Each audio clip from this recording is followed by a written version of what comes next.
বিয়ের পর বান্ধবীদের বাসায় দাওয়াত দিয়ে খাওয়ানোর মজাই আলাদা। আগে স্কুল কলেজে থাকতে বান্ধবীরা যখন বাসায় আসতো তখন ফিলিংসটা ছিল একরকম, আর এখন বিয়ের পর এই ফিলিংসটা আরেক রকম। যাদের স্কুল কলেজের বান্ধবীদের সাথে এখনো যোগাযোগ আছে তারাই একমাত্র বুঝতে পারবে আসলে এই ফিলিংসটা কেমন। School life, college life, varsity life সবকিছুই শেষ, কিন্তু এখন স্কুল ফ্রেন্ডের সাথে এই যে বিয়ের পরও এখনো যোগাযোগ আছে, এই চিন্তাটা করলে আমার আসলে অনেক বেশি ভাল লাগে। আর যেহেতু ওরা অনেক দিন পর আমার বাসায় আসতেছে আর বিয়ের পরে ওদেরকে দাওয়াত করে খাওয়ানোর আসলে অন্যরকম একটা মজা লাগে। চিন্তা করলাম ওরা বাসায় যেহেতু আসতেছে কি কি রান্না করি সেটাই তোমাদেরকে এই ভ্লগে শেয়ার করি। ভ্লগের শুরুতে দেখছো আমি চিকেন রোস্ট রান্নার জন্য চিকেন গুলোকে ভেজে নিয়েছি। এখন চিকেন রোস্টের জন্য মশলা রেডি করছি। তোমরা কে কে আমার মতো এই কাজ করো বলো তো? কারা কারা রোস্ট রান্নার আগে রোস্টের মশলাটা আগে রেডি করে রাখো? কমেন্ট করে কিন্তু জানাই দিও।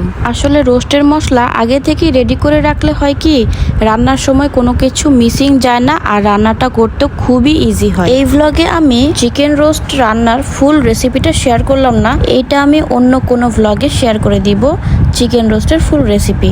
এখন আপাতত শেয়ার করতেছি যে আমি কি কি রান্না করলাম। চিকেন রোস্ট রান্নার পরে আমি পোলাও রান্নাটা বসাই দিয়েছিলাম, আর এই পোলাও রান্নাটাও খুবই ইজি। তারপরে এই যে দেখতে পারতেছো যে ইয়ামি চিংড়ি ভুনা, এই চিংড়িটা আমি পেঁয়াজ একটু বেশি দিয়ে, টমেটো একটু বেশি দিয়ে তারপর এটা ভুনা করছিলাম। এটা খেতে খুবই মজা হয়েছিল।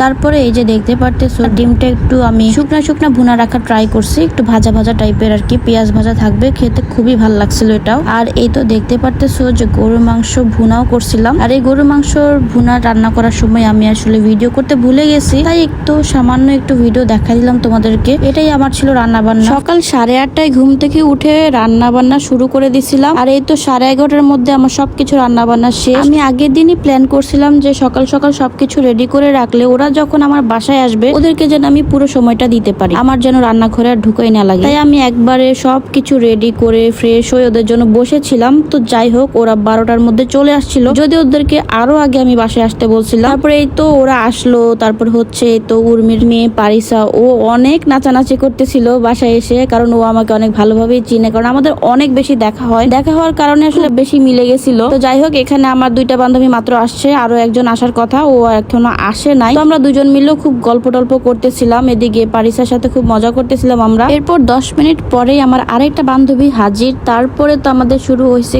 গল্প, আড্ডা, মানে কত রকমের ফাইজলামি যে শুরু হয়েছে। এরপর দুপুরের টাইম হয়ে যাওয়ায় ওদেরকে দুপুরে লাঞ্চ দিয়ে দিলাম। সবাই মিলে খুব খাওয়া দাওয়া করছি, কিন্তু ওই ক্লিপগুলো আমি আসলে নেই, কারণ ওটা একান্ত পার্সোনাল টাইম ছিল আমাদের। খুব বেশি মজা করতেছিলাম, তো আসলে ওই টাইমে ফোন হাতে নেওয়ার ইচ্ছে ছিল না, তাই